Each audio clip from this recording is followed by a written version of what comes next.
मित्रांनो, सोन्या 50-50 मैदानाने आजच्या मैदानात बकासूर सोबत जो पाहिला तो कार्तिक आपल्यासोबत आहेत. मला सांगा, कार्तिकची खरेदी कुठली?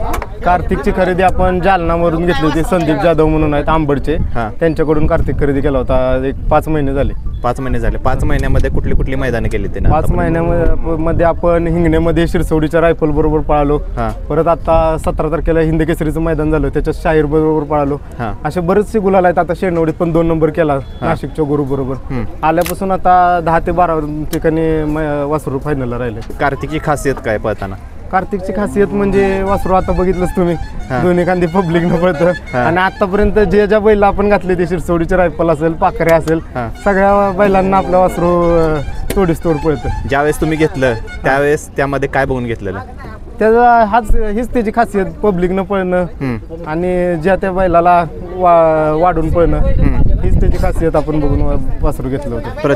प्रत्येक बैलगाडी मालकाचं एक स्वप्न असतं आणि ते स्वप्न तुमचाच पूर्ण झाले, त्याबद्दल काय सांगा? आज खरोखर आज आम्ही महाराष्ट्राचा देवच आपण सगळेजण मानतो, नंदी बकासूर. त्याच्याबरोबर आमची पाळायची खूप इच्छा होती. आता सलग आपले 10 मैदानात फायनलला राहिलो होतो वासरू. त्यानंतर प्रत्येकाची इच्छा असते की बकासूर सोबत पाळायची. आणि खरंच ते आज आपली इच्छा, आजच्या मैदानाचे आयोजक राहुलदादा गोरे यांनी आपली ती इच्छा पूर्ण केली.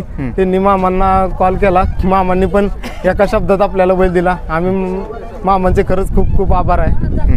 नियोजन कशा प्रकारे झालं? सगळं नियोजन आपलं आता 18-19 तारखेला झालं होतं. माळशिरसचं मैदान झालं, त्याच्यानंतर एक 2-3 दिवसानं आपलं नियोजन झालं होतं. राहुल दादांना आपण कॉल केला होता, त्यांनी मामांशी बोलून आम्ही तिघांनी नियोजन केलं होतं आणि ती आज सत्यात उतरलं. आणि खरोखर बघितलं तर मैदानाचा फायनल सारखाच सेमी होता. आता वासरानं आज नाव राखलं आपलं.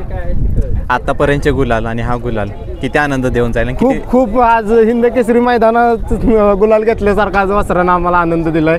खरोखर आज आपली सगळी टीम आली, आपल्या गावाला विसापूरची सगळे आपले ग्रामस्थ आलेत. खरंच सगळ्यांकडे आनंदाचं वातावरण आहे.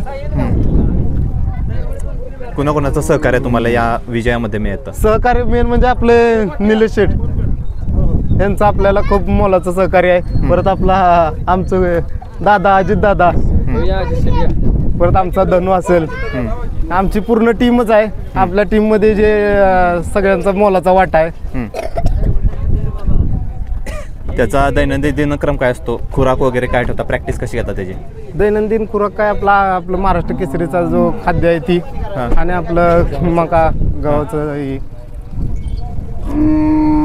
एक तर स्वप्न पूर्ण झालंय, पुढचं स्वप्न काय आहे अजून तुमच्या त्याच्याकडून?